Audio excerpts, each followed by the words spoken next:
Call the July 11th Planning and Zoning Commission meeting to order. Would everyone please rise for the pledge? I pledge allegiance to the flag of the United States of America and to the republic for which it stands, one nation, under God, indivisible, with liberty and justice for all.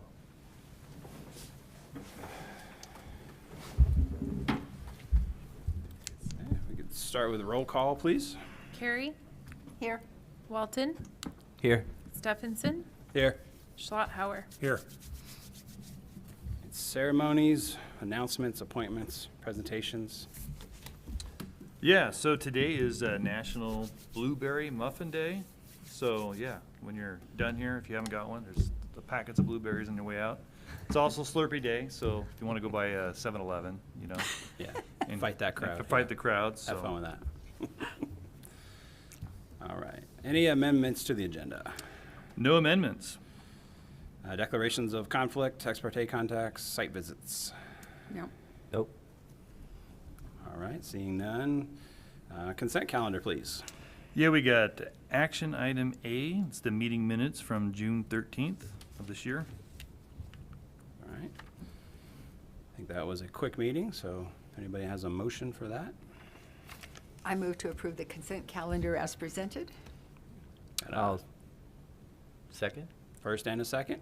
Roll call, please. Carey, Yes. Walton, Yes. Stephenson, Yes. Schlotthauer. Yes.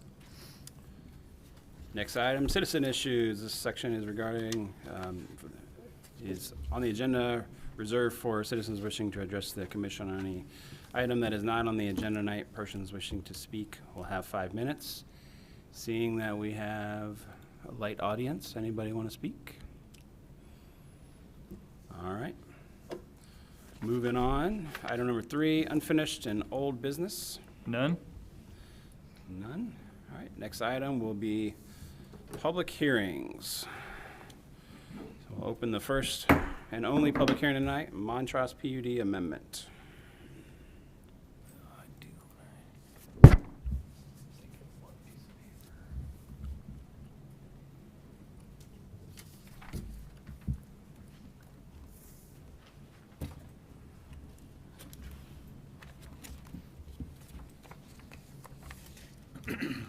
Good evening, Commissioners. John Manley, Planning Manager, here with the City of Post Falls, presenting the Montrose Major PUD Amendment and Subdivision. File numbers are PUD A 22-1 and SUBD 2210. The applicant for this is Kevin Steinmiller with Greenstone. The owners of all these properties, as you see there, it's the Steinmiller Land Company, Steinmiller Partners, and Greenstone Kootenai, Inc. So the PUD, the major PUD amendment that's being requested tonight is to allow design standard deviations to increase the lot coverage from 40% as allowed in Post Falls Municipal Code and increasing that to a 50% lot coverage for residential lots within the Montrose PUD. Additionally, they want to memorialize some of the local access streets. They reduce some cul-de-sacs, so kind of memorialize the layout that's proposed within the street design. Additionally, they're proposing to remove some multifamily and cluster housing that were in phase 4 and 5 for additional single-family detached lots, similar to what's in other phases in the Montrose PUD. The project location is, as you see here, this is for that PUD amendment. That's the bounds of the PUD. They're bound by the western limits, McGuire, and then you have Chase along the eastern boundary. The northern boundary is Poline, and it's just a tad north of Westmoreland Avenue and Celtice Way.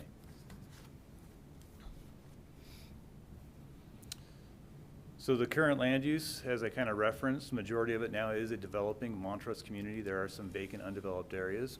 There's no identified topography or vegetation issues on the site.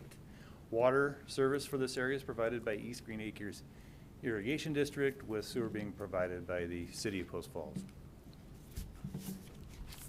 So what you see here is the original approved plan that was approved some significant time ago. There's phase 4 and phase 5, and here's where you see that referenced multifamily and the cluster housing in that original approval.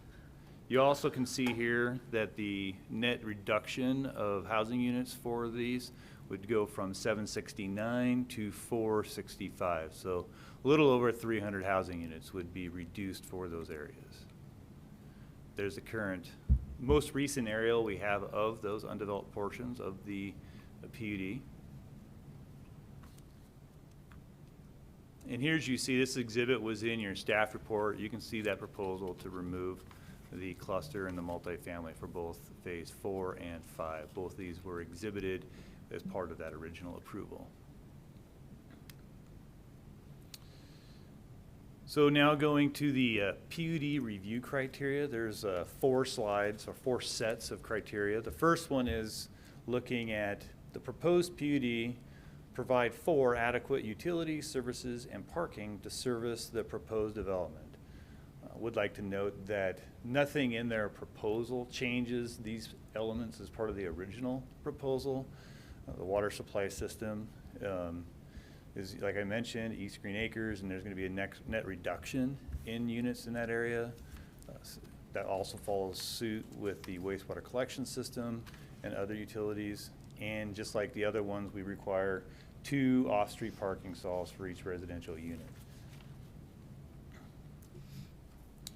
The proposed PUD provides for an integrated transportation network that adequately serves the proposed development. So in regards to the PUD, nothing really major is being proposed that changes this criteria at this time. Everything that you see there regarding the continuation of arterial and collector streets and the street network and the pedestrian bicycle system is the same. The other set, the proposed PUD provides enhanced community design by conserving and incorporating the site's significant natural, scenic, and historic features in the development, a mix of compatible land uses. So the proposed reduction of the multifamily and cluster housing and going towards single family, one could say that that single family is more similar to some of the adjacent uses. They more than likely in the future would get some additional mixing. They do by nature put in a mix of different single family home types, and I believe the applicant can maybe speak to that too at his presentation. Locating the proposed uses and lot sizes in the PUD in a manner that blends with the surrounding uses. I believe I already touched base on that. Then looking for PUDs to at least provide 10% of the gross land area for open space. So this here is an exhibit of the original open space plan. Some of these open spaces have already been developed where platting and subdivisions have occurred. You'll see when we go talk about, they do still plan on meeting some east-west pedestrian connectivity at this area within phase 4. So the intent is to not be inconsistent with the original PUD and still meet the obligations of that 10% minimum for the PUD. So nothing about this amendment compromises that condition either. Set, the proposed PUD provides for timely development of the property and secure for future completion of maintenance. So looking at this, they do have multiple phases. They plan on building this. They have been building this over time, and with each development, they'll get the necessary elements with each block being developed. All of the construction does have sufficient access, which is standard bulk and placement table and development. They get good access and maintenance to their developed housing units. The third one there, adequately maintain common areas that are not publicly maintained. They have an HOA that maintains all of those elements that are not within public park systems. So that kind of covers the PUD. Any questions for me regarding the amendment to the PUD, regarding the increased lot coverage? I do. I have a couple, just some clarification. The changing the sizes of the lots, getting rid of the cluster and the multifamily and reducing the R1 requirement. making it 50%, is that just for the lots that that are being changed to R1, or is that all R1 lots in 4 and 5? It's just for the areas that you see here within Phase 4 and Phase 5. Those identified areas are planned to go towards single-family lots only for those areas. With a 50% coverage? The 50% would go towards the whole PUD. So that one there, Okay, so it would include That would- any future R1s in the development? yeah, would so be if at someone in this 50%. previous phase asked for like an addition or something that wouldn't otherwise, with this change, Okay. they would get an increased development right of increasing their lot coverage with this. Okay. And I could show you what that preliminary plan also looks like as a precursor to looking at the subdivision. So this is that draft subdivision. You can see the intent to continue Clark Fork Parkway Okay. to a point up on pole line. So looking at that continuation of street network aspect of the PUD, you can see the intent is to not be any more inconsistent and to provide that connection to pole line. You can see here that open space that was proposed in the original PUD and that location is very similar in their proposed subdivision that will be coming up next. Can I have one other question too? We had a response from the Post Falls Highway District. Yes, so. Was that- I can touch base on that now, and we can follow up later. So they had two comments. So this was noticed two different occasions, because the original intent was to have this hearing in November of 2022. At that time, that's that PA5, the Highway District had no comment. They had no concerns. They then had to follow it up with Highway District having concerns with no real explanation of what that is. In talking with the engineering division, going from that 769 to that reduction of 300 housing units, that in an essence would reduce the net traffic system on daily traffic of 2,500 to 3,000 trips per day with the reduction in housing units. So one could conceive the proposed PUD, if approved, would have a reduction on the system-wide. Yeah. Why are they concerned about that? What are they concerned They about? didn't say. Oh, okay. So But- this will be something that would be handled through staff and everything before? When we look at we have our subdivision construction plan will follow if the subdivision got approved. But they commented on both, the subdivision and the PUD in these comments. And so I think like I said, it's tough to conceive what the concerns are when the Yeah. net impact is reduced substantially by a 2,500 to 3,000 trips per Yeah. day. And then there's no explanation, so it kind of puts us all in a disadvantage of kind of conceiving what those perceived things are. Who's responsible for pole line as it kind of ends and goes through the subdivision there? So what I do know, and we'll go to the subdivision, if I get caught, I will call Rob up here with engineering. So I can tell you what I know, is I know in discussions with Clark Fork Parkway, this originally was planned to go just north-south. And so on that, there was a idea that if we can shift that, that would allow for, down the road, a plan for potentially getting a bridge system going east-west on pole line. Rob, he could speak to that more specifics. Up to that point with development, they develop the roads up to a certain point until that system goes in. With development, the subdivision puts those improvements in. You want Rob to talk a little bit about the That'd be bridge? great.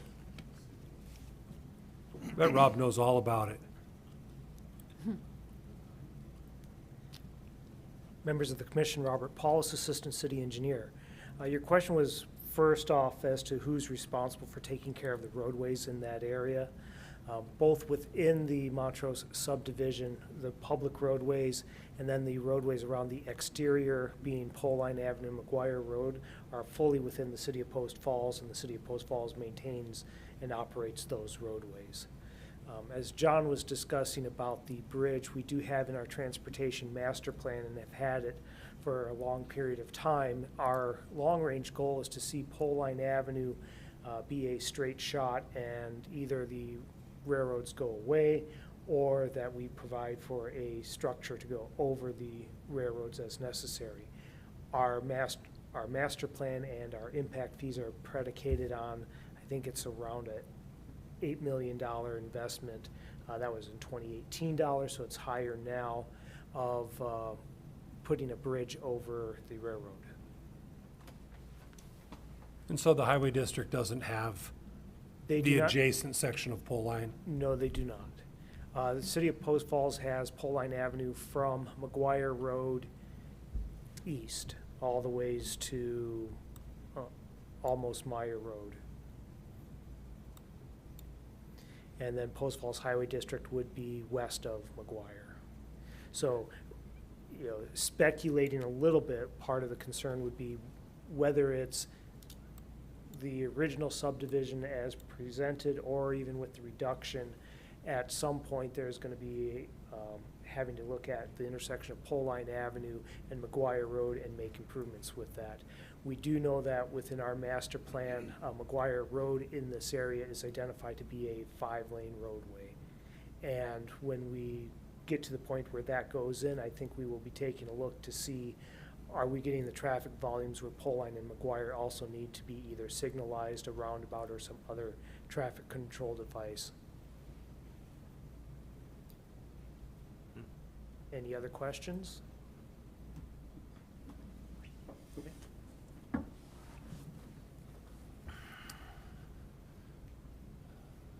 All right, so can we move on to the subdivision? Any other PUD type questions? Okay, so the subdivision aspect of this is to approve the proposed multi-phase subdivision of 306 lots on 74 acres approximately. And that's that exhibit that was in the staff report. You can see the average lot size of being 6,000 square feet, which is very similar to the lots that you see out in Montrose currently as far as an average lot size perspective. We got 6 review criteria. First one is definite provisions have been made for water supply systems that is adequate in terms of quantity and quality. The type of subdivision, like I said, East Green Acres. It's the same service provider as was there previously, and there's a reduction in housing units. Sewer system, this is much similar to the previous situation out there for the PUD and subdivision. It's just a reduction in impact in the total number of housing units as far as being serviceable. Streets are consistent with the transportation element of comprehensive plan. These aren't being affected by the PUD, and they're planned to go in very similar, just a little bit of realignment as the prior subdivision, just with some more residential streets rather than having site plans for multifamily development or access to cluster housing. All areas of the proposed subdivision may involve soil or topographical conditions presenting hazards have been identified, and proposed uses of these areas are compatible with such conditions. There's none identified. The area for the subdivision is zoned, so being R1, it is zoned for it, but with the lot sizes, it does require a PUD, and that's why we're here with an amendment to facilitate the subdivision and to amend the previous PUD. Here you see here, you actually can see, unlike if it was R3, now with our PUDs, you have to match up your underlying zone within a certain realm of the development underneath it. So apartments would look very inconsistent with that R1 color, so the proposed development is more consistent with the underlying zone being currently R1. The sixth one deals with development paying its fair share for offsite impacts for street, parks, and other public facilities, and that's dealt with the impact fees at the time of development. To note, I believe it's still the case that one part is the parks originally with this, unless that's been dealt with differently. And Kevin may know, because I know he's been talking with the parks director, but they historically have gotten a waiver of park impact fees as originally approved with their development of parks. There was a waiver of impact fees for some time, and I haven't been notified differently at this point in time of that being different. So this is the agencies that were notified. Here's was the overall comments, both in 2022 and currently with this. Police remain neutral. YPL, they had no comment. School district was neutral. Cooney County Fire, they generally deal with this at the time of construction plans or site development, getting access for their development. And if they do have concerns, they generally would make a comment. Highway District, we already discussed the difference between PA5 and PA6. And then Health District, being the fact they'd be serviced by a municipal sewer system, had no real comment on the proposed subdivision.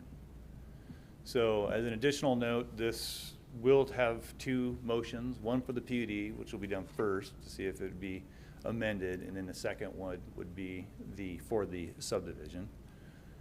I do want to note a couple clarifications just for the record, in regarding to the staff report dealing with the public process. What you saw in there was relative to the November 22 public hearing that was canceled due to negotiations for the conditions of the subdivision, but it did meet the notification process. So on Friday, June 23rd, this was published in the paper, meeting state requirements for the alternative notification of a 4-inch by 2-column advertisement in the paper, as well as a legal notice that was done separately on that same Friday, June 23rd. Additionally, on June 28th, there was a site posting that had 9 different locations, so it met the site posting requirements for state code. Just wanted to make that clear for the record. One more little minor thing. Staff report was sent out June 22nd, 2023. So that wraps up the staff report. Questions for me for the subdivision part of it? Any questions? No. No.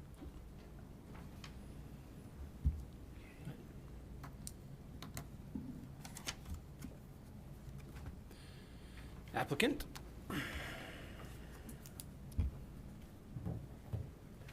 Mr. Chairman, members of the Planning Commission, my name is Kevin Schneidmiller, and I reside at 6552 East Octavia Court here in Post Falls, Idaho. I'm here representing the applicant tonight, Greenstone Kootenai 2, in the matter of the PUD amendment, PUD 22-1 and subdivision 22-10.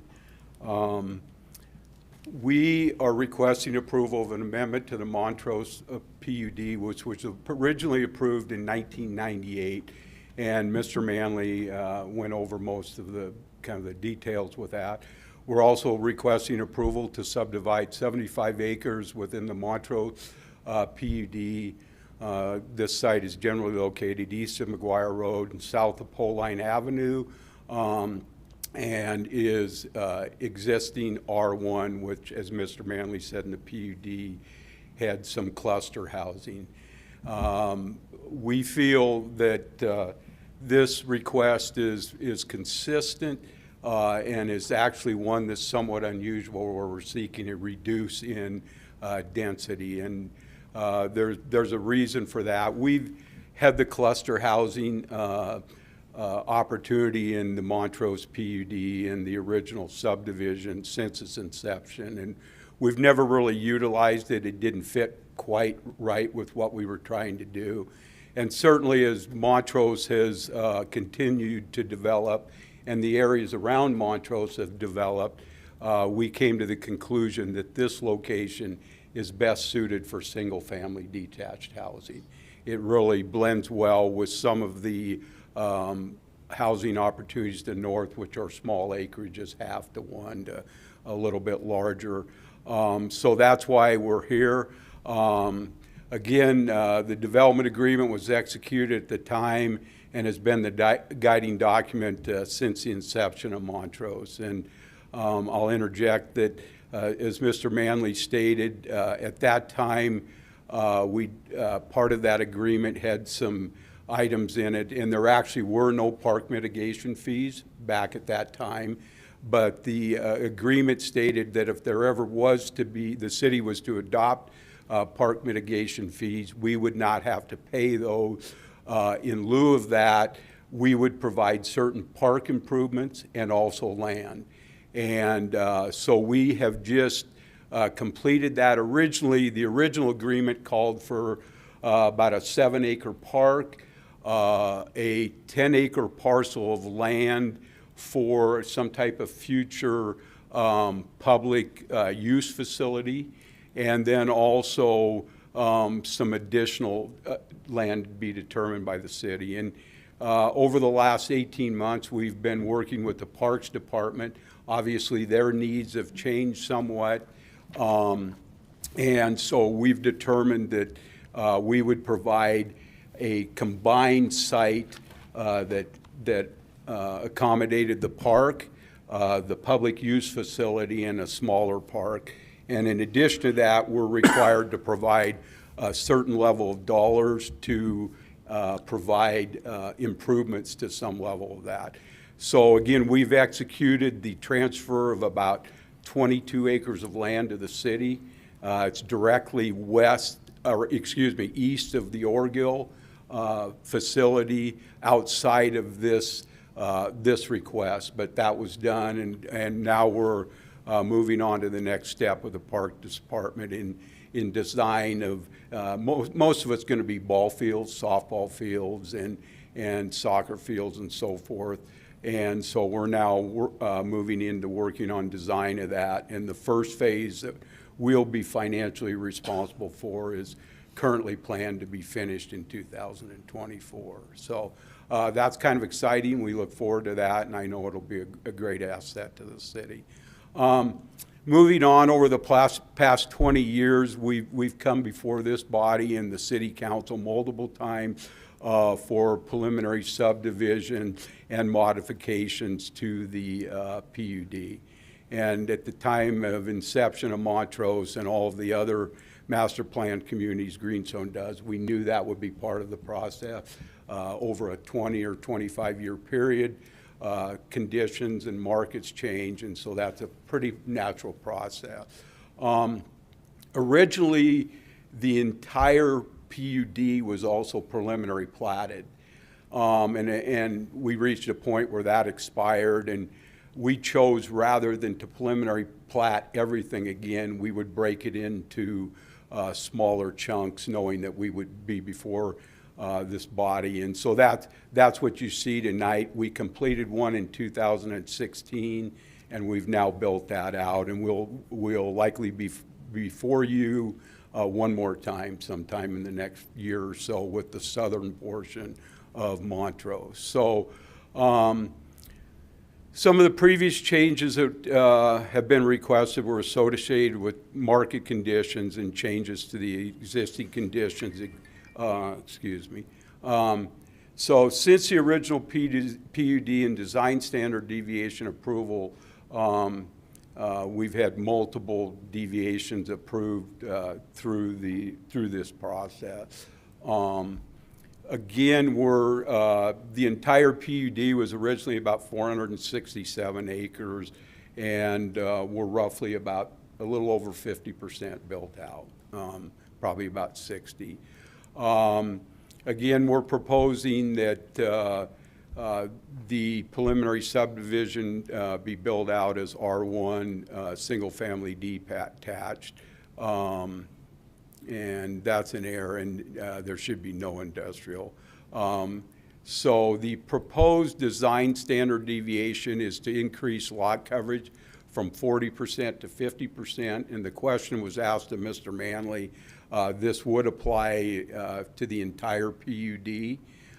The reason for that, and in my application and in my narrative, I kind of described that as lots have gotten a little bit smaller over time, and when you start dealing with covered back patios, 3-car garages, many times our building company and other building companies that we sell lots to bump up against an issue of exceeding the 40% current lot coverage. We think 50% is very reasonable. Our North Place master plan community that was approved about 3 years ago, we requested the same change in that to 50%, and it was granted at that time.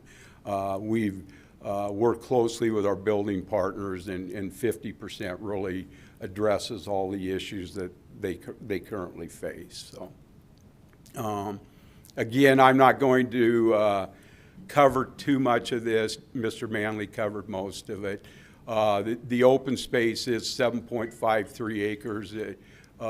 It's very important to us to make sure we're meeting or exceeding the 10%. Open space is one of our really big issues for our communities. We think it's important, along with street trees and walking trails.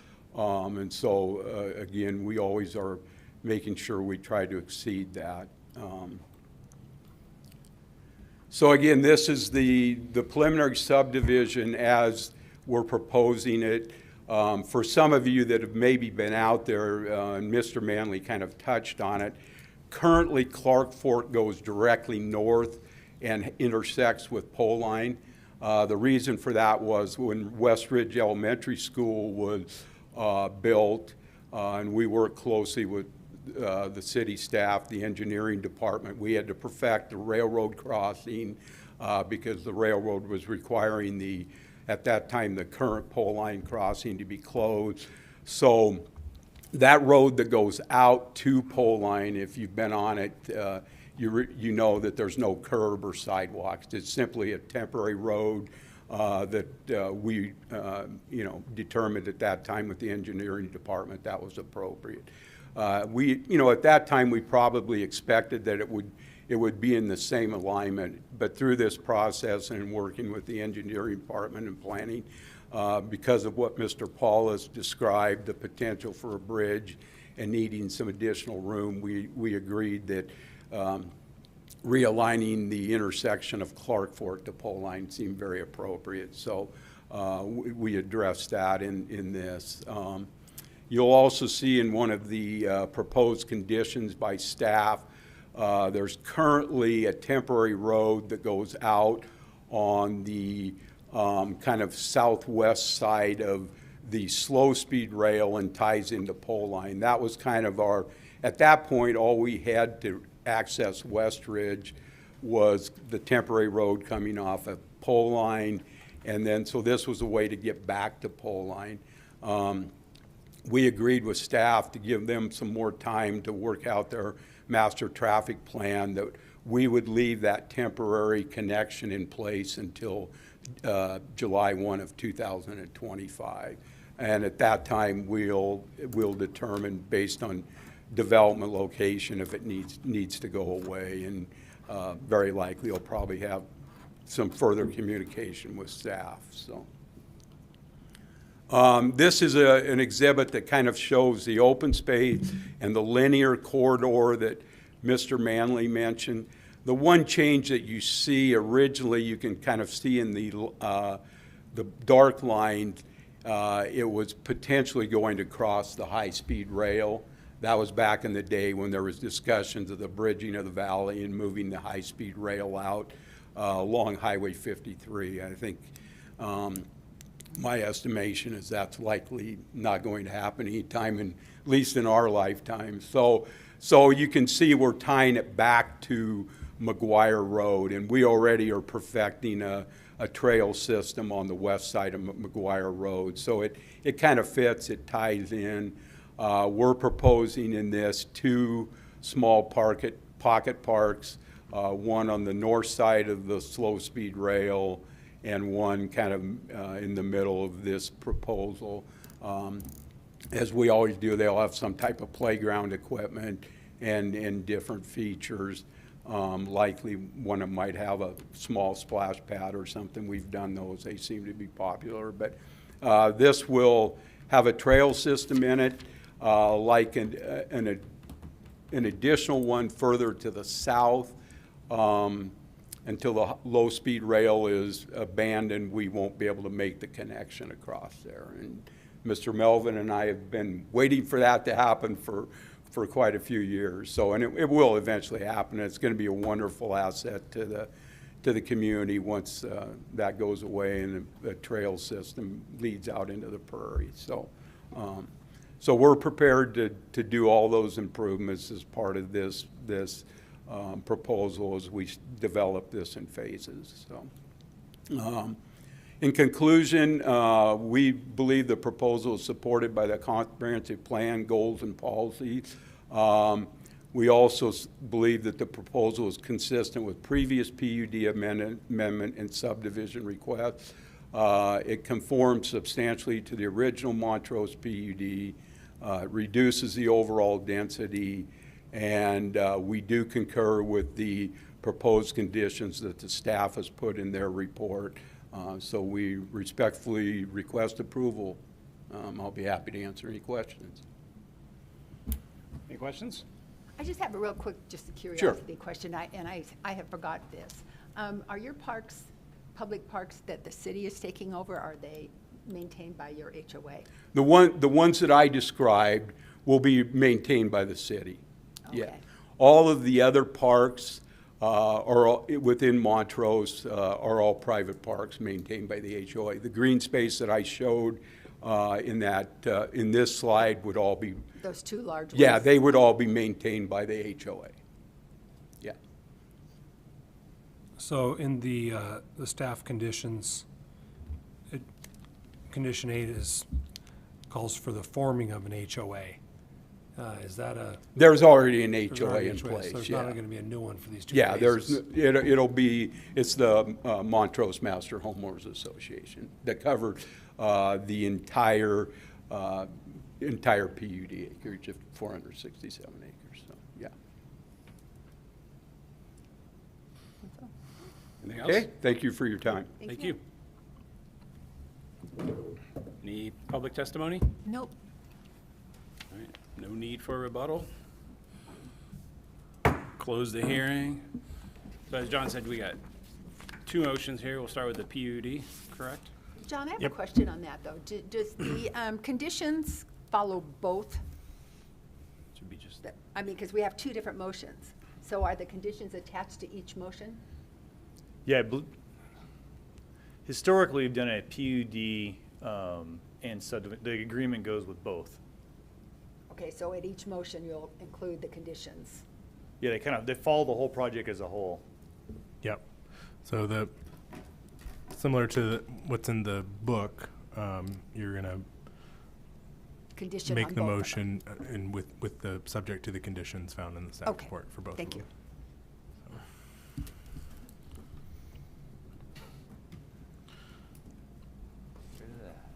So I know this will be a little redundant as some of these items are,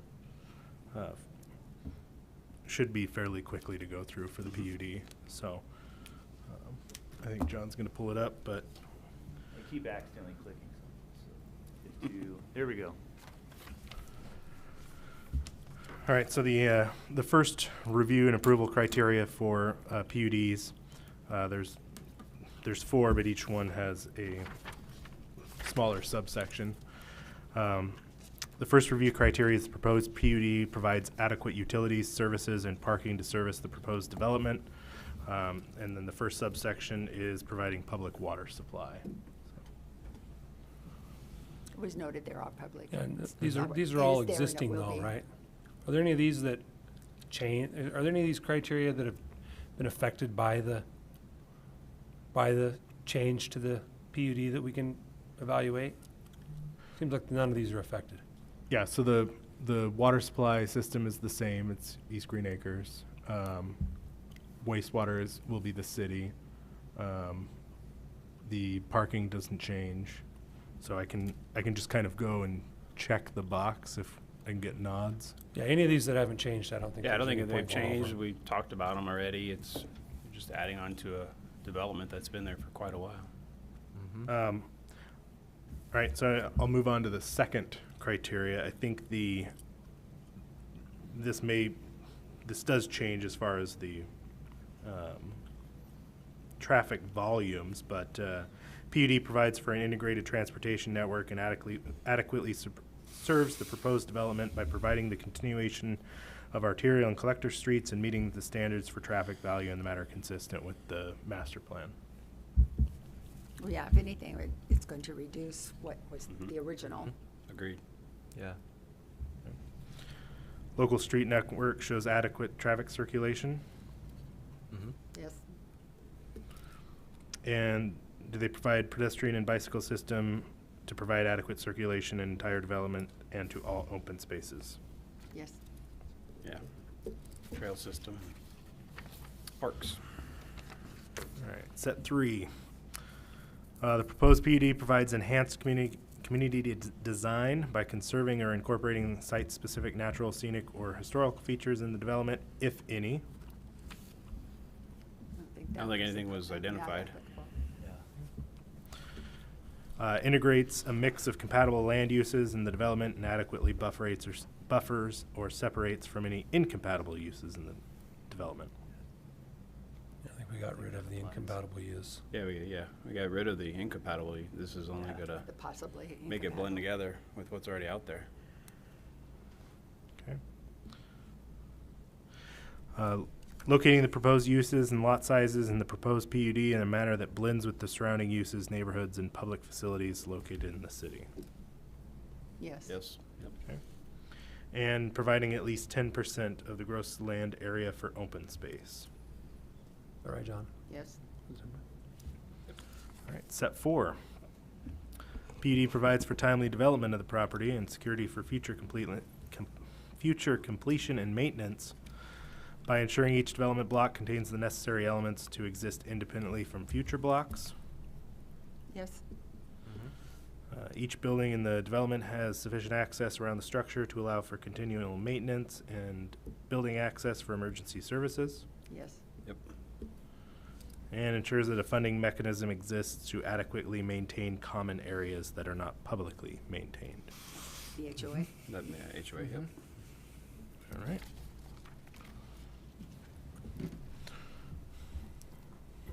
Any further discussion? Yeah. Any other discussion, questions? Someone like to make a motion? Okay, this is on the PUD, correct? Yes. Okay. I move to approve PUD A-22-1, finding that it meets the approval criteria in the Post Falls Municipal Code as outlined in our deliberation, subject to conditions 1 through 10 contained in the staff report, and direct staff to prepare a written reasoned decision. Okay, I have a motion.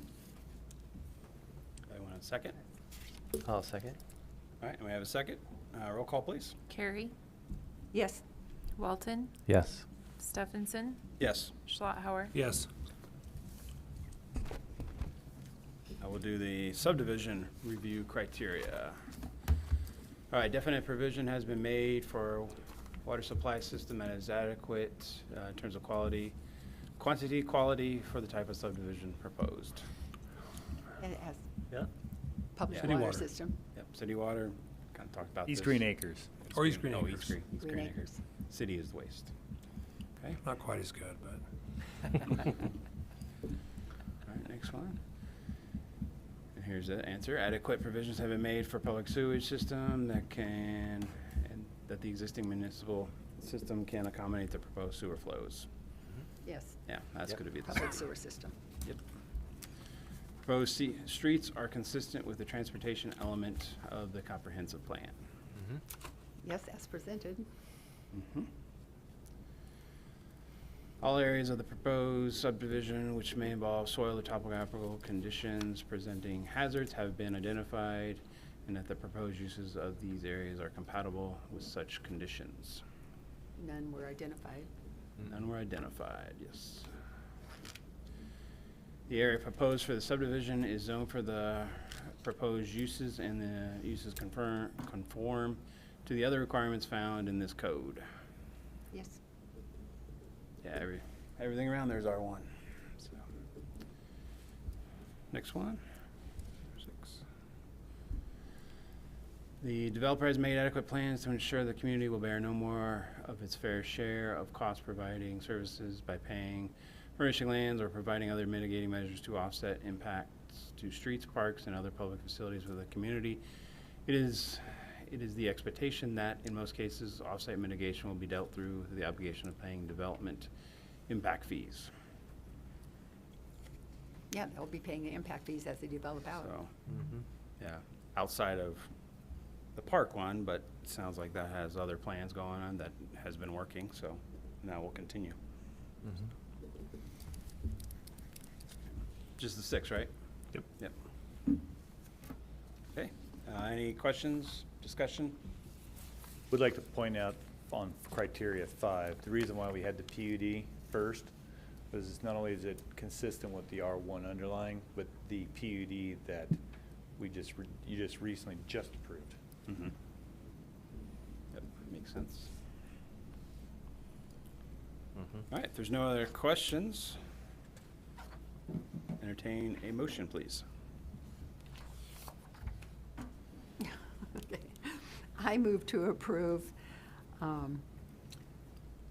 Montrose Subdivision SUBD-22-10, finding that it meets the approval criteria in the Post Falls Municipal Code as outlined in our deliberation, subject to conditions 1 through 10 contained in the staff report, and direct staff to prepare a written reasoned decision. Okay, we have a motion, I'll second it. and we have a second. Roll call, please. Carrie, Yes. Walton, Yes. Yes. Schlauer. Yes. Okay. Next item on the agenda, administrative and staff reports. And none. Nothing there. Any commission comments? Nope. Thanks for jumping in, so we didn't have to move anything. At Ross? least I could do. All right. Our there's- guest thanks you. Yes. You didn't have to come back. Yeah. Huh. All right, there's nothing else. What is the next item on the agenda? Adjournment. Adjournment. Meeting adjourned.